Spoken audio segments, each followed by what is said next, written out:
کون کہتا ہے یہ بھی دیکھنا پڑے گا کیا کہہ رہا ہے کے ساتھ ساتھ. اگر کوئی بد عقیدہ ہو نا بالکل، یعنی کہ اللہ نہ کرے کوئی صحیح کا بد عقیدہ، یہ میرے کو بولے نا کہ اس وقت رات ہے، میں تو غور کروں گا، 2-4 کو مشورہ کروں گا، یار یہ واقعی رات ہے کہ دن ہے، کیونکہ یہ بول رہا ہے، اس کا عقیدہ خراب ہے، جو اللہ اور رسول کے بارے میں اس کو صحیح سجائی نہیں پڑتا، ایسے اندیش کی بات کیسے مان لوں کہ آج رات ہے، اس وقت رات ہے کہ دن ہے. تو ذرا تسلی کر کے پھر اپنے ڈن کریں گے کہ ہاں یار رات ہے. کیونکہ بہت بڑا جھوٹا آدمی بھی کبھی تو سچی بات کر دیتا ہے.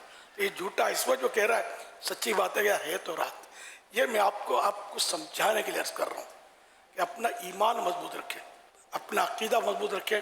اللہ اور رسول کے بارے میں عقیدہ ہمیں ہمارے اعلیٰ حضرت امام احمد رضا خان رحمۃ اللہ علیہ اور ہمارے علماء اہل سنت بتاتے ہیں، صحابہ و اہل بیت کے بارے میں جو بتاتے ہیں، ہمیں اسی پر رہنا ہے، اپنی ہوشیاری نہیں کرنی.